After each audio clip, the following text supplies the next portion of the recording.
Eu poderia responder esse comentário de diversas formas, mas eu optei pela didática. Como economista, vamos usar dados, né?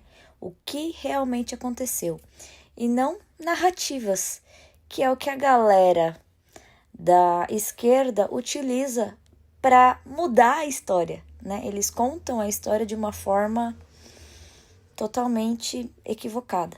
Mas enfim, vamos lá. Vamos começar do começo. Saiu o regime militar, com a inflação alta, tal.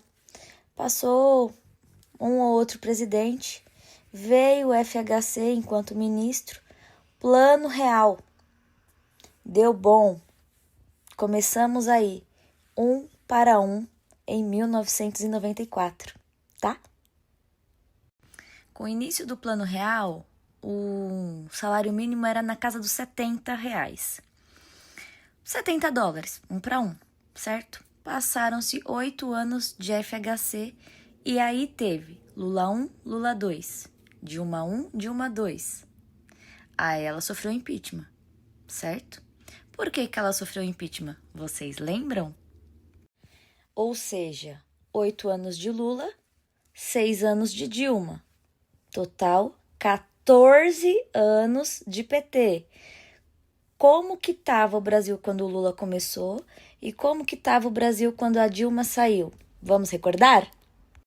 Em 2003, no início do mandato do Lula 1, o salário mínimo brasileiro era R$ 240, tá?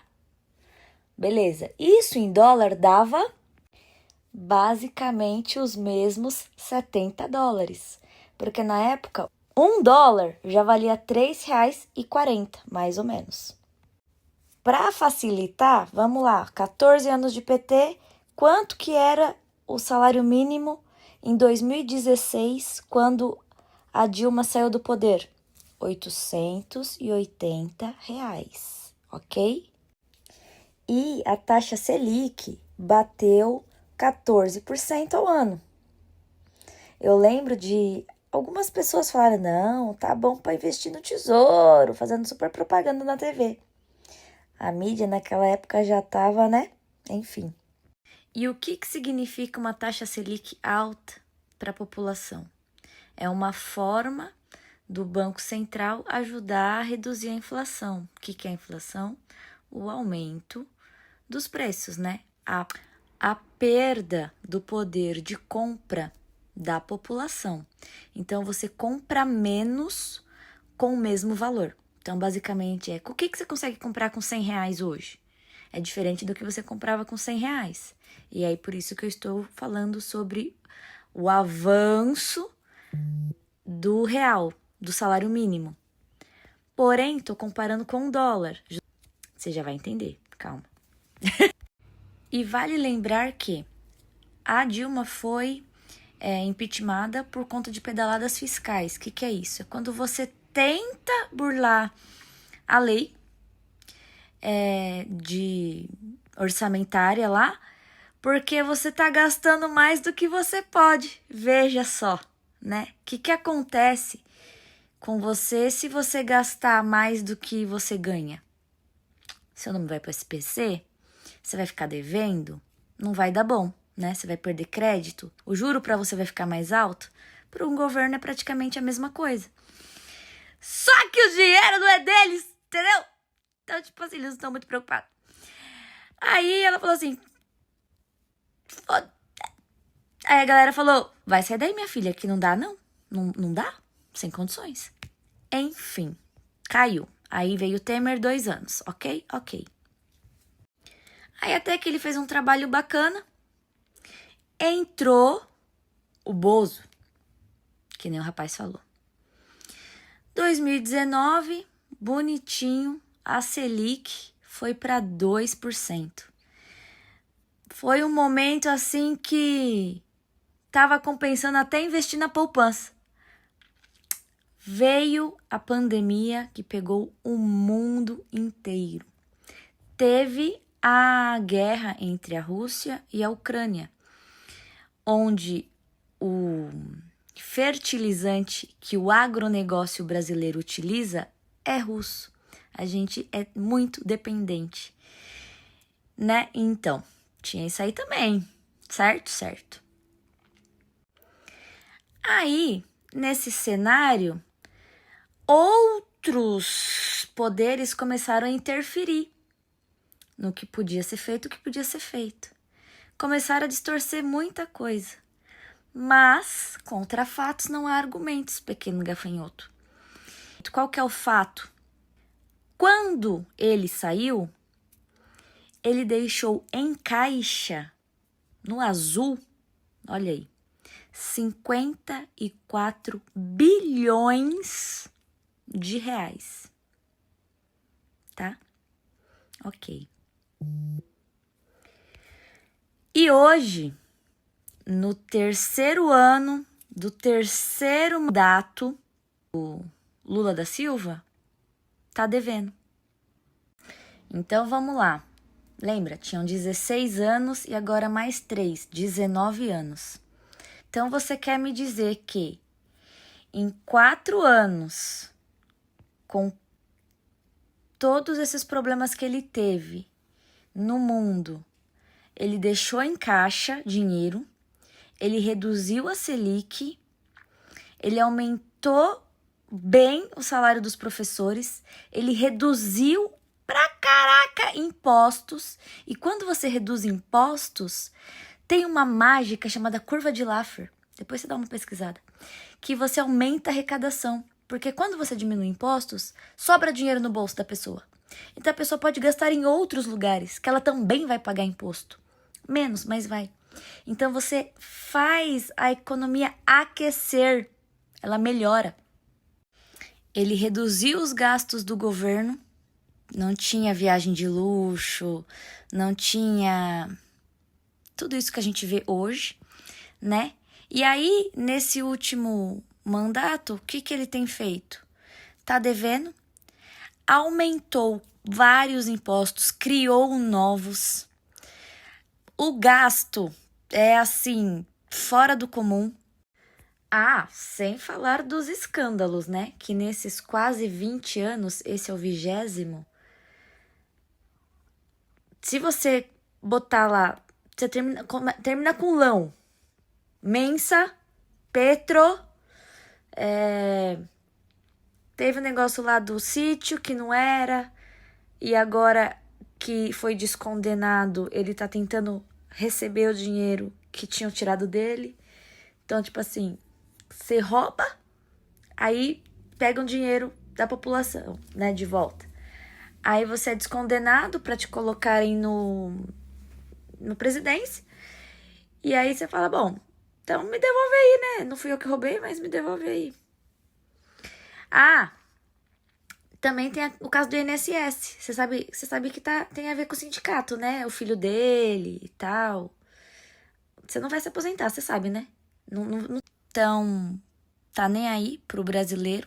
Então, não foi o Bozo que acabou com a economia. Muito pelo contrário. Em 4 anos, ele conseguiu fazer muita coisa positiva para todos os brasileiros. Porque quando você aumenta o poder de compra, você dá dignidade muito pro pobre, inclusive. Não é bolsa, não é auxílio que dá dignidade, muito pelo contrário. Para você ter uma noção, mais da metade da população recebe alguma coisa. Mas só para te falar, assim, um apanhado geral,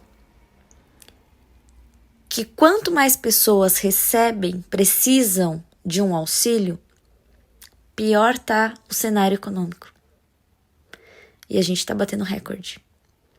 Ah, mas tem que cobrar do rico, não sei o quê. Mas aí o rico vai, pega o dinheiro dele e vai investir em outro lugar. Quem se ferra? A gente que tá aqui. Duh! Ah, e ainda faltou um comparativo sobre dólar. Em 2011, o salário mínimo brasileiro era 510. Em dólar equivalia a 309, mais ou menos. Já esse ano, 1.600 e uns pouquinho reais o salário mínimo.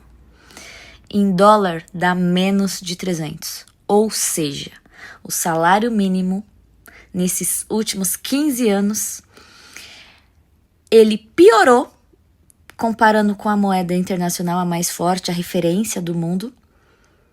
Entendeu? Então, é o que eu falo. Pior que o PT, só o PT mesmo. Porque ele bate o recorde dele.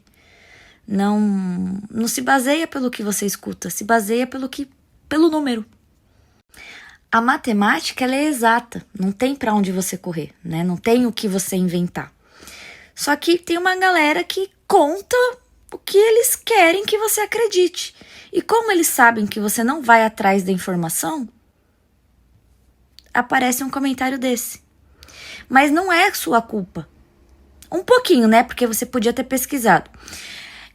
Mas agora você sabe que existem vários fatores que poderiam sim ter prejudicado a economia nacional, porém a gestão foi tão boa com um economista de verdade como ministro da Economia, que mesmo com as adversidades conseguiu melhorar muito.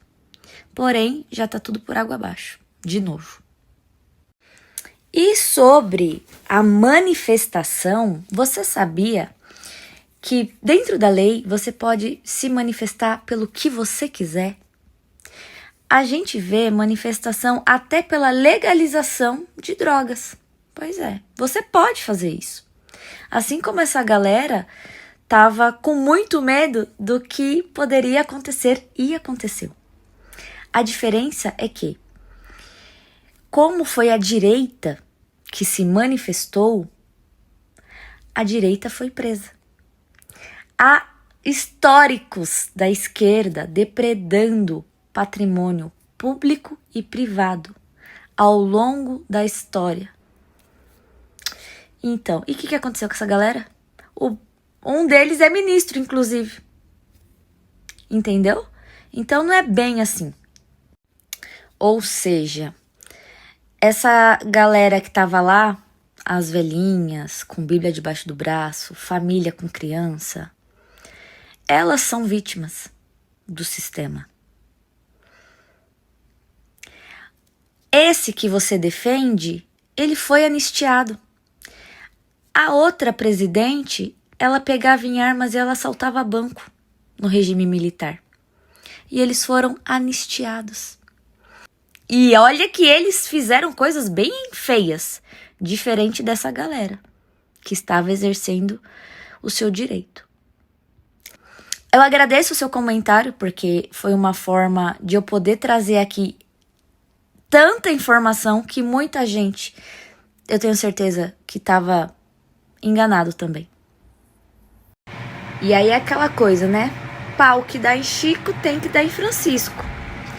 E o que acontece na realidade?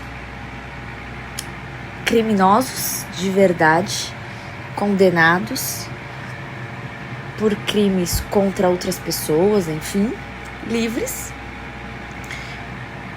Enquanto uma galera que não cometeu crime nenhum está presa. Tá certo isso?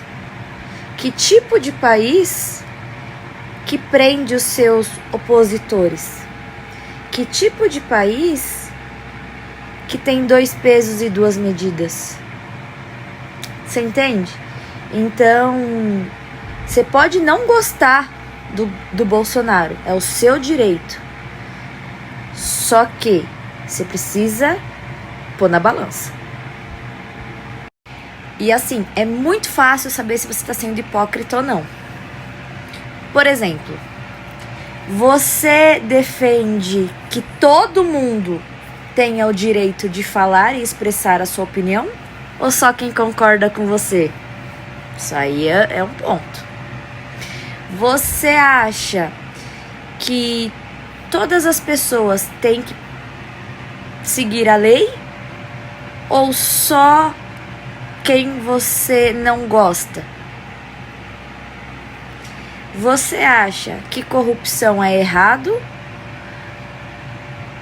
Ou você tem o seu político de estimação? Entendeu? Então, tipo assim, por exemplo, o Collor é um preso. É um presidente preso. Só que ele tá numa cobertura e recebe visita. O outro não consegue receber nem médico.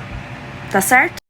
O vídeo ficou longo e eu esqueci de muita coisa boa que o Bozo fez e ruim que o L fez. Comenta aqui o que você lembra que eu ainda não falei nesse vídeo.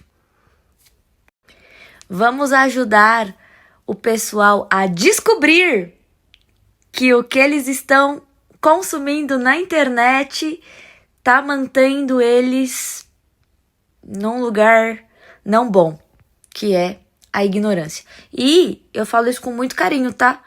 Porque a partir de agora você vai saber que, cara, você estava sendo enganado. Mas, se for da sua vontade, isso acaba agora. Você tem que querer, obviamente. Mas todos esses dados estão livremente no Google, ainda dá para saber. E vale lembrar que tem partido aí que nas últimas eleições não deixaram divulgar várias coisas, como quem é a favor do aborto e quem é contra, quem tem amigo narcotraficante, ditador e quem não tem. A quem interessa regular a internet? A quem interessa que você não tenha acesso à informação? A quem interessa regular propaganda na televisão? Porque eles sabem que o que eles colocam, muita gente acredita, como ele está acreditando nessa informação. Ele não foi atrás para saber se era verdade ou não, mas ele me deu a oportunidade de mostrar diversos fatos que você ainda consegue conferi-los. E quem não pesquisa, entendeu? E aí a gente vai longe no raciocínio, porque 20 anos é uma geração inteira. Como que a galera tá saindo da escola pública? Como que tem professor reclamando, tipo assim, o cara deu um puta aumento de salário, não vou votar nele não. Aí o outro deu um aumento agora abaixo da inflação. Cara, a galera ensina. O que essa galera tá ensinando? Muitas das vezes, eles também estão sobre uma realidade utópica, que o rico é malvadão. Só que não é. Tem uns que são. Mas a maioria só tá querendo trabalhar, ganhar dinheiro. E é isso. A pessoa vai lá. Porque, gente, quem gera emprego são as pessoas, não é o governo. Tá? Porém, tem uma galera que é contra a iniciativa privada, propriedade privada, um estado grande, um estado inchado, controlador de tudo e de todos. Tá? Então fica aí a dica, né? Vamos abrir a cabeça para descobrir a verdadeira intenção de te manter num local que eles podem te manipular. E aí eles ficam mais tempo te prometendo uma coisa que eles poderiam ter entregado. Veja quantas obras foram entregues em 4 anos, mesmo com todo esse BO que eu te falei. Obras que foram desviados milhões. Entendeu? Então fica aí a dica, Brasil. Vamos acordar. Esse ano tudo pode acontecer. Olha o vizinho.